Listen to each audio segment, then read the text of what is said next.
called mockery and unbelief. Sometimes people are not going to believe in what your gift is. Okay, yeah. What your ministry is. Don't worry about what other people believe in. Or what they think you called to do what you going to do. Because they are not God. Touch your neighbor and say, you ain't God. You ain't God. Here, look at this. Jesus replied in this way. See, what has happened in the church? We don't know how to deal with opposition. And that's why we leave the church. What do you mean? We don't know how to deal with people that are not believers. We don't know how to deal with people that are jealous. We don't know how to deal with people that hate on it. We don't know how to deal. Oh my God. We don't know how to deal with liars. We don't know. Yeah. So we run from the church. Here. Really, we running from the answer to what they doing to you. Wait a minute, what are you saying? My God. Look at Jesus' replies in verses 6 and 9. All right. You can go 6 through 9. Okay. Let's read that again in John chapter 7, verse 6 through 9. 6 through 9. Let's look at his response. Then Jesus said unto them, my time is not yet come. Stop right there. Don't be pushing me to preach when I still got other things on my... I got still other things that God is working on me. I really don't like people. I'm really jealous of people. I'm really not right yet because I still ain't sleeping with my own wife. Preach that. Let's go. But your time is always ready. The world cannot hate you. Now check this out. You think the world hates you. See, misappropriation of not knowing who Jesus is. He said the world cannot hate you. They hate me because I proclaim. I just want to make sure when you say that person don't like me, no, it's not about you. It's about Jesus that they don't like. But you happen to be the manifestation of the creation of God, so they have to touch something they see. Here, come on. But me it hateth, because I testify of it, that the works thereof are evil. Now, what happens is that people do not like when you start testifying about how evil and wicked they are. Now they got to come at you with everything they got. They got to talk about your character. Why is it that they always say, that ain't how a saved person act? How can you say that when you ain't saved? How do you know how would an unbeliever know what a saved one should act like?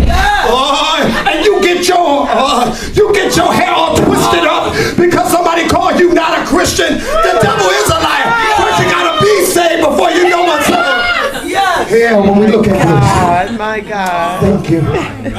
Here, when we look at this, people will tell you how long it's gonna take you to get delivered.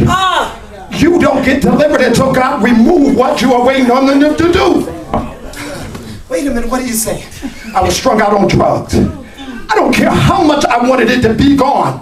It wasn't going to be gone until God manifested everything that he needed to do while it was there so I could have a relationship with him and not with the addiction.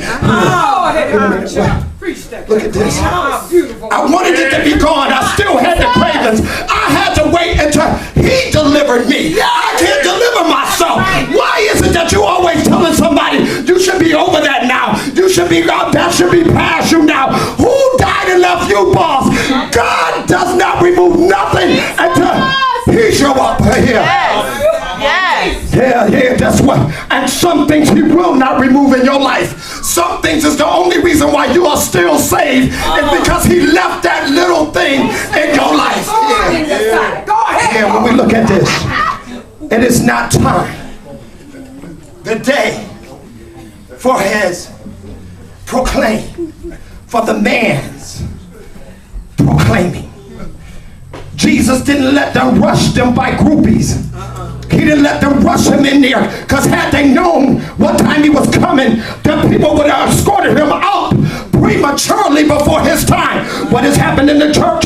That people will escort you up to a ministry that you are not ready for, and then when you fall on your face, the same one that escorted you up, the same one that said you were ready, the same one is the one that gonna dog you.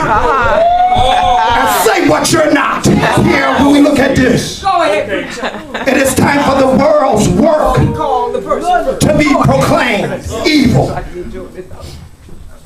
if you got any other agenda That's right. on why you are ministering outside of being seen by men, the only thing that you should be ministering because where Christ can be proclaimed, if it's because you couldn't make it in this circular world, and the only reason you came to church is because you wanted somebody to clap their hand, because nobody clapped their hand for you when you was in the world. If you are there for any other reason, think because of Christ died and he resurrected, you in the wrong position and you'll never be nothing. You'll never be. That's right. That's right.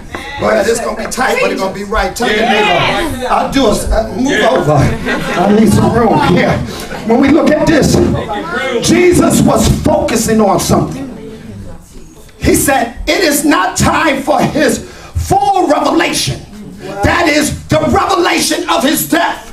So it's not time for him fully to disclose to you what you're going to become. So stop asking him what you're going to do with your life. Learn how to live with what you got, how to love people, and how to do things according to the word of God instead of being, oh my God, what has happened? You are copycats. Oh my goodness. You look on TV and you copy things you see on TV and don't know what it costs and don't know if it's real. Many things you see on TV don't mean that it's real. That's true. Yeah.